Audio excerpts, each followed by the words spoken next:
நம்ம வீடியோவில் முதல் வார கர்ப்பம் எப்படி இருக்கும், சிம்டம்ஸ் எல்லாம் என்னென்ன தெரியும், அதே போல் நம்ம ப்ரெக்னெண்ட்டாக இருந்தோம் அப்படின்னா நம்மளுடைய பேபி ரொம்ப சேஃபாக இருக்கிறதுக்கு என்ன மாதிரியான விஷயங்கள் ஃபாலோ பண்ணணும், எதை சுத்தமாக செய்யக்கூடாது அப்படிங்கிறத பற்றி தான் பார்க்க போகிறோம். நிறைய பேர் கமெண்ட்டில் இந்த சிம்டம்ஸ் குறித்து தான் கேட்டுட்ருக்கீங்க. ஸோ எல்லாத்துக்குமே இந்த வீடியோ ஷார்ட்டாகவும் இருக்கும், உங்களுக்கு யூஸ்ஃபுல்லாக இருக்கும் அப்படின்ட்டு நினைக்கிறேன். கர்ப்ப காலம் பார்த்தீங்க அப்படின்னா மொத்தம் 40 வாரங்கள். ஆனால் 38 வாரங்கள் தான் பேபி நம்ம ஸ்டொமக்கில் இருக்கும். ஸோ என்ன காரணம் அப்படின்னா நம்மளோட கணக்கு வைக்கிறது பார்த்தீங்க அப்படின்னா முதல் வாரம் பீரியடான முதல் நாள்லேருந்தே நம்ம தொடங்கிறது. இப்போ 1ஆம் தேதி பீரியட் ஆயிருக்கும் அப்படின்னா 1ஆம் தேதியிலேருந்து 7 வரைக்கும் ஒரு முதல் வாரம், 8ஆம் தேதியிலேருந்து 14ஆம் தேதி வரைக்கும் அது 2வது வாரம், அந்த மாதிரி கணக்காயிக்குது. ஸோ முதல் வாரத்தில் நீங்கள் பீரியடில் இருப்பீங்க. 2வது வாரத்தில் உங்களுக்கு ஓவலேஷன் நடக்கும். அந்த 14லேருந்து ஒரு 13, 14, 15, 16 அந்த டேட்லாம் பார்த்தீங்கன்னா உங்களுக்கு ஓவலேஷன் நடந்துகிட்ருக்கும். அதுக்கப்புறமா இம்ப்ளான்டேஷன் கருப்பரித்தல் நடக்கும். உங்களுக்கு இம்ப்ளான்டேஷன் நடக்கிறப்ப தான் சிம்டம்ஸ்லாம் தெரிய ஆரம்பிக்கும். இம்ப்ளான்டேஷன்லேருந்து டெலிவரி வரைக்கும் 38 வீக்ஸ் ஆகும். ஸோ அதுக்கு முன்னாடி இருக்கிற 2 வாரத்தையும் கணக்கு சேர்த்திக்குவாங்க. டாக்டர் கேட்குறப்போ லாஸ்ட் மென்சஸ் ஆன டேட் என்ன அப்படின்ட்டு தான் கேட்பாங்க இல்லைங்களா. ஸோ அதுதான் முதல் வாரத்துக்கு நம்ம இந்த 40 வாரத்துக்கு கணக்கு வைக்கிறப்போ முதல் வாரம் நம்ம பீரியடான வாரமாக தான் இருக்கும். ஆனால் உங்களுக்கு இந்த இம்ப்ளான்டேஷன் நடக்குது இல்லைங்களா, அப்போ நிறைய சிம்டம்ஸ் தெரிய ஆரம்பிக்கும். ஓவலேஷன் அப்போ நம்ம ஓவரிலிருந்து எக்கு ரிலீஸ் ஆகி ஸ்பெர்முக்காக வெயிட் பண்ணிட்டு இருக்கோம். ஸோ எக்கும் ஸ்பெர்மும் சேர்ந்ததுக்கு அப்புறமா அது அப்படியே ஃபிலோப்பியன் டியூப் வழியாக ட்ராவல் பண்ணி கரு இம்ப்ளான்டேஷன் ஆகும். அதாவது கர்ப்பப்பையோட உச்சுவரில் போய் நல்லா பதியும். இப்படி பதிகிற சமயத்தில் உங்களுக்கு நிறைய ஹார்மோன் சேஞ்சஸ் ஏற்பட்டு சிம்டம்ஸ் எல்லாம் தெரிய ஆரம்பிக்கும். இந்த சிம்டம்ஸை தான் ப்ரெக்னன்சி சிம்டம்ஸ் அப்படிங்கிறாங்க. பார்த்தா இந்த வாரத்திலிருந்து தான் கரு உருவாகி 38 வீக்ஸ் நம்மளுடைய வயிற்றுக்குள்ளே இருக்கும். ஸோ இதுவையும் நீங்கள் ஒரு முதல் வாரமாக நீங்கள் கணக்கெடுத்துக்கலாம். இந்த மாதிரி கருப்பதித்தல் நடக்கும்போது என்னென்ன சிம்டம்ஸ் தெரிய ஆரம்பிக்கும் அப்படின்னா, first left or right side லைட்டாக உங்களுக்கு ஸ்டொமக் பெயின் இருக்கும். அது ஹெவியாக இருக்காது, மைல்டாக தான் இருக்கும். அடிவயிறு லைட்டாக வலிக்கிற மாதிரி இருக்கலாம். இந்த ஒரு சிம்டம் இருக்கும். 2வது விஷயம் பார்த்தீங்க அப்படின்னா வாமிட் வர மாதிரி இருக்கும். எது சாப்பிட்டாலும் கொமட்டிட்டு வர மாதிரி இருக்கும். ஸ்மெல் உங்களுக்கு பிடிக்காமல் இருக்கும். இது 2வது சிம்டம். அதுக்கடுத்து என்னென்னா அடிக்கடி யூரின் போகிற மாதிரி இருக்கும். இது இம்ப்ளான்டேஷன் டைம்லேயும் சிலருக்கு இருக்கும். இன்னும் சிலருக்கு உங்களுக்கு பீரியட் தள்ளி போனதுக்கப்புறமும் அடிக்கடி யூரின் போகிற மாதிரி தான் இருக்கும். இது 3வது. அடுத்து பார்த்தீங்க அப்படின்னா உங்கள் பிரெஸ்ட்டில் நிறைய சேஞ்சஸ் இருக்கும். கொஞ்சம் சாஃப்டாக இருக்கிற மாதிரி தெரியும். நிப்பில் சுற்றி பிளாக்காக இருக்கிற மாதிரி இருக்கும். சின்ன சின்ன அதாவது பருக்கள் இருக்கிற மாதிரியெல்லாம் இருக்கும். இதுவும் ஒரு வகையான இம்ப்ளான்டேஷன் சிம்டம் தான். அதுக்கடுத்து பார்த்தீங்க அப்படின்னா டிஸ்சார்ஜ் இருக்கும். ஒயிட் டிஸ்சார்ஜ் இருக்கும். ஒயிட் டிஸ்சார்ஜ் பார்த்தீங்க அப்படின்னா ரொம்ப வாட்டரியாக இருக்கலாம், கேர்டு மாதிரி இருக்கலாம், எக்கோட ஒயிட் மாதிரி இருக்கலாம். இந்த மாதிரி தான் இருக்கும். ஒருத்தருடைய உடம்புக்கும் சேஞ்ச் ஆகும். இப்படி தான் இருக்கும் அப்படின்னு பர்டிகுலராக சொல்ல முடியாது. ஸோ கண்டினியூவாக உங்களுக்கு இருந்துகிட்டு இருக்கிற மாதிரியே தான் இருக்கும். லைட்டாக இடுப்பு வலி இருக்கும், முதுகு வலி இருக்கும். எல்லாமே பார்த்தீங்க அப்படின்னா லைட்டாக தான் இருக்கும்.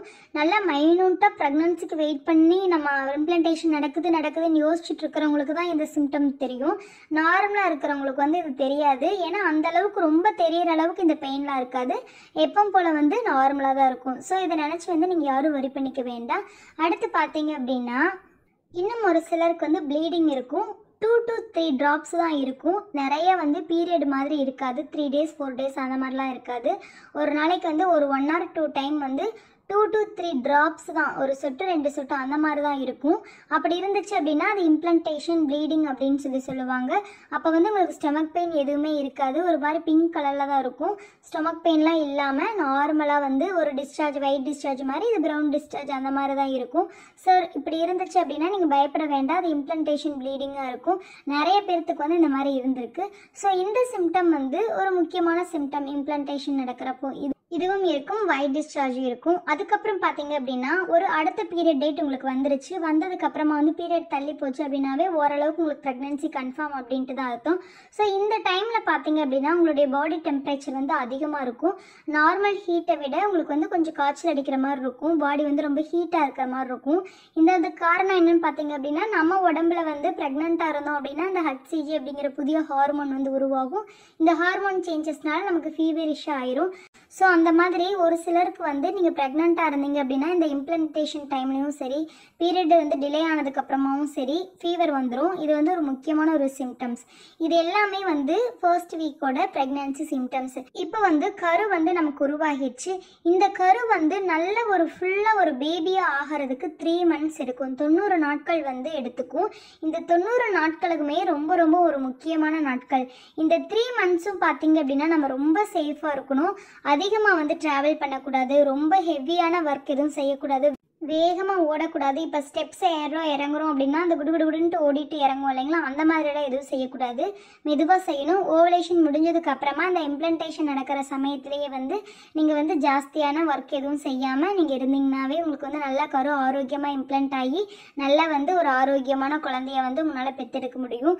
ஸோ நிறைய பேர் வந்து ட்ரீட்மெண்ட் போயிட்டுருப்பீங்க இல்லைங்களா, அவங்களாம் ரொம்பவுமே கேர்ஃபுல்லாக ரொம்ப கேரிங்காக வந்து இருந்துக்கோங்க. வேலையே செய்யக்கூடாதா அப்படின்னு கேட்டால் அப்படிலாம் கிடையாது, செய்யலாம். உங்களுக்கே தெரியும் இல்லைங்களா ரொம்ப ஹெவியாக இருக்குது அப்படின்ட்டு, அதெல்லாம் அவாய்ட் பண்ணிக்கோங்க. வெயிட் அதிகமாக தூக்காதீங்க. ஒரு குடம் தூக்குறதாகட்டும், அரிசி அதை வந்து அந்த பக்கம் தூக்கி கொட்டுறது, அந்த மாதிரி வேலைகளெல்லாம் செய்யாமல் இருந்தீங்க அப்படின்னாவே போதும். நல்ல ஹெல்த்தியான ஃபுட்டு எடுத்துக்கணும்.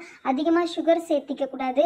நல்ல வந்து ஒரு ஹீமோக்ளோபின் அதிகரிக்கக்கூடிய உணவு வகைகள் எடுத்துக்கோங்க. இந்த உலர் திராட்சை, அதே போல் வந்து நான்வெஜ்லாம் சாப்பிட்லாம், தாராளமாக சாப்பிட்லாம்.